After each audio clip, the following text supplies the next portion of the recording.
Hello दोस्तों, computer class day 6 में सभी लोगों का स्वागत है। कंप्यूटर ट्रेनिंग कोर्स की इस क्लास में हम आपको रिसाइकल बिन की पूरी जानकारी देने वाले हैं। यानी आपको कंप्लीट नॉलेज मिलने वाली है। भले ही आपको रिसाइकल बिन के बारे में पहले से पता हो और जो नया कंप्यूटर चलाना सीख रहे हैं उन्हें नहीं पता होगा, तो मैंने उनके लिए ये कंप्यूटर क्लास डे 6 रखी है। तो क्लास 6 में कवर किए गए टॉपिक्स हैं: कंप्यूटर में रिसाइकल बिन क्या होता है, रिसाइकल बिन का क्या इस्तेमाल होता है कंप्यूटर में, रिसाइकल बिन से फाइल्स को कैसे रिस्टोर करते हैं, एम्प्टी कैसे करते हैं रिसाइकल बिन को, और रिसाइकल बिन की सेटिंग्स को चेंज कैसे करते हैं। तो इन सभी के बारे में हम एक एक करके अच्छे से आपको समझाने वाले हैं। तो आप वीडियो को अंत तक देखिए और अच्छे से समझिए ताकि आपको दोबारा सीखने की ज़रूरत ना पड़े। विंडोज़ में रिसाइकल बिन एक फ़ोल्डर या वह स्थान है जो आपके द्वारा डिलीट किए गए आइटम्स, फाइल्स, फोल्डर्स को टेम्परेरी स्टोर करता है। यानी जब आप अपने कंप्यूटर सिस्टम से किसी फाइल या फोल्डर को डिलीट करते हो तो वह टेम्परेरी डिलीट होता है। फाइल जो है हमेशा के लिए डिलीट नहीं होती, बल्कि जो आपने फाइल डिलीट की है वो रिसाइकल बिन में मूव हो जाती है, यानी कह लो स्टोर हो जाती है। किसी फाइल को परमानेंटली डिलीट करने के लिए आपको उसे रिसाइकल बिन से डिलीट करना होगा, तभी आपकी फ़ाइल कंप्यूटर सिस्टम से परमानेंटली डिलीट होगी।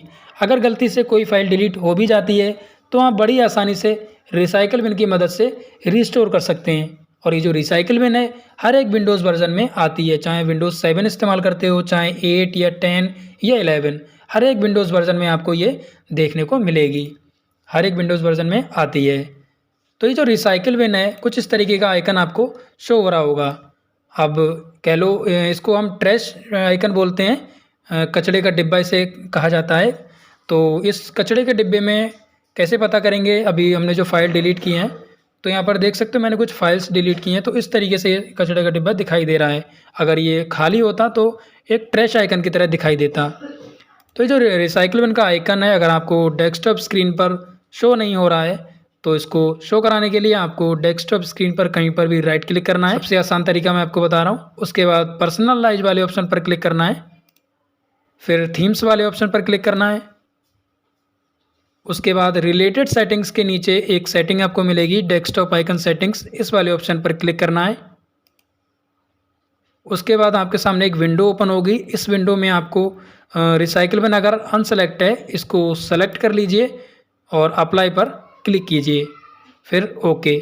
एक बात और बताना चाहता हूँ, अगर यहाँ से आप देख सकते हो जो आइकन आपको चाहिए डेस्कटॉप स्क्रीन पर, उस पर सेलेक्ट करके अप्लाई और ओके कर दीजिए।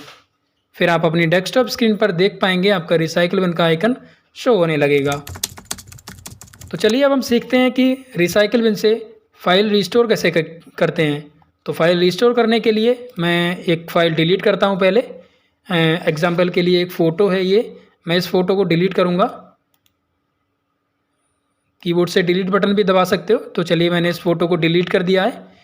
एक बात ज़रूरी बता देना चाहता हूँ आपको, हाल ही में डिलीट किया हुआ कुछ भी हो गया कि आपने कोई चीज़ डिलीट की है तो उसे रिस्टोर करने के लिए कीबोर्ड से कंट्रोल बटन दबाइए, फिर जेड बटन, और वो फाइल रिस्टोर हो जाएगी।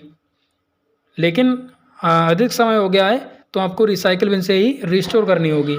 तो इस फ़ोटो को मैं अभी डिलीट कर देता हूँ।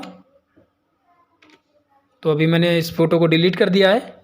इसको रिस्टोर करेंगे अब हम। तो अब हम जाते हैं रिसाइकल बिन में, इस पर डबल क्लिक कीजिए, फिर रिसाइकल बिन ओपन हो जाएगी। यहाँ पर उस फाइल या फ़ोटो को सेलेक्ट कीजिए जिस फाइल फ़ोटो को आपको रिस्टोर करना है। तो ये जो फ़ोटो है मैंने डिलीट की थी, मैं आपको यहाँ पर दिखा देता हूँ। ये देखिए, इस फ़ोटो को हम रिस्टोर करेंगे तो इस पर हम राइट क्लिक करेंगे, फिर रिस्टोर वाले ऑप्शन पर क्लिक करेंगे। उसके बाद ये फ़ोटो हमारा रिस्टोर हो जाएगा। तो अभी मैं आपको दिखा देता हूँ जिस फोल्डर से मैंने डिलीट किया था, ये वो फोल्डर है। यहाँ पर ये फ़ोटो आ चुका है। तो अब हम सीखेंगे कि अपनी रिसाइकल बिन को कंप्यूटर सिस्टम से एम्प्टी कैसे करते हैं। तो समय समय पर एम्प्टी करना बहुत ज़्यादा ज़रूरी होता है हमारे सिस्टम से रिसाइकल बिन को।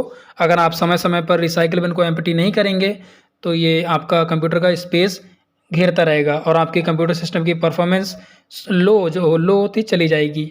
तो इसको एम्प्टी करने के लिए रिसाइकल बिन को ओपन कीजिए। रिसाइकल बिन को ओपन करने के बाद आप उस फाइल को सेलेक्ट कीजिए जिस फाइल को डिलीट करना चाहते हो। तो हम सभी फाइल्स को जो है डिलीट करेंगे। तो उसको सभी फाइल्स को सेलेक्ट करने के लिए कीबोर्ड से कंट्रोल बटन ए दबाइए और सभी फाइल सेलेक्ट हो जाएंगी, यानी ऑल सेलेक्ट। फिर राइट क्लिक कीजिए, रिस्टोर डिलीट वाले ऑप्शन पर क्लिक कीजिए। फिर यहाँ से आप यस पर क्लिक करके सभी फाइल को डिलीट कर सकते हो, यानी रिसाइकिल बिन को एम्प्टी कर सकते हो।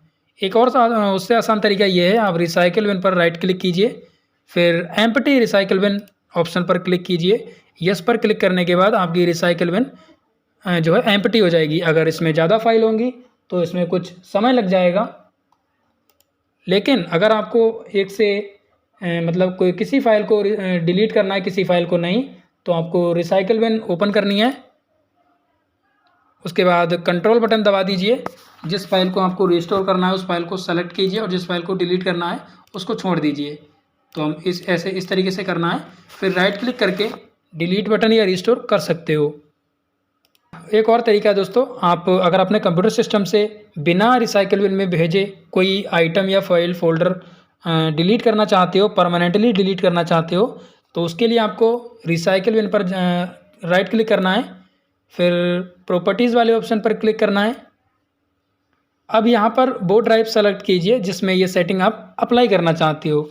यानी जब आप अपने सिस्टम से किसी फाइल या फोल्डर को, यानी जहाँ से आप डिलीट करो, तो वो फाइल जो है रिसाइकिल बिन में ना जाए, वो परमानेंटली डिलीट हो जाए।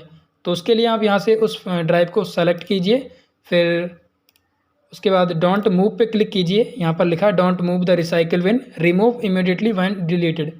उसके बाद यहाँ से ये चेक बॉक्स को टिक कर दीजिए।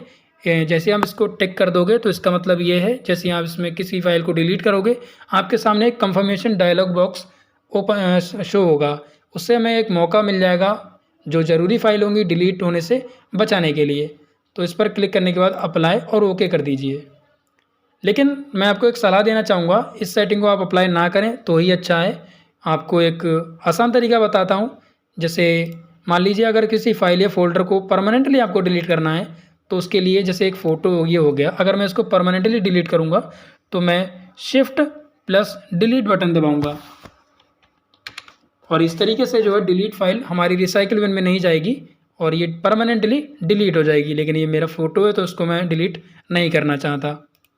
तो इस तरीके से आप परमानेंट डिलीट कर सकते हो।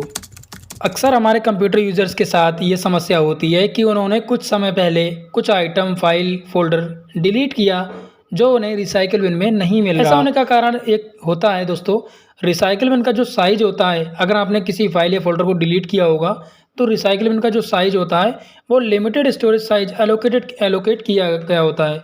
यानी एग्जांपल के लिए समझाऊं, अगर किसी फाइल का साइज ज़्यादा है रिसाइकिल बिन के साइज से, तो वो फाइल आपको इसमें नहीं शो होगी।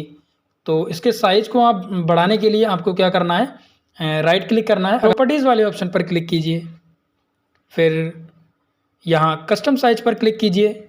अब यहाँ पर आपको वो साइज दिखाई देगा जो इसमें करंट साइज इसमें शो होगा आपके सामने। तो इसमें आप अपने हिसाब से साइज बढ़ा लीजिए। यानी अभी ये 8 GB है तो हम इसको कर देंगे 10 GB, ताकि कोई भी फाइल हमारी डिलीट ना हो, वो स्टोर रहे। अब हमारे यहाँ से कोई भी फाइल यहाँ से डिलीट नहीं होगी। तो इस क्लास में बस इतना ही। अगर आप इस क्लास से कुछ सीखे हो, कुछ नया सीखे हो, तो आप मुझे कमेंट में ज़रूर बताइए।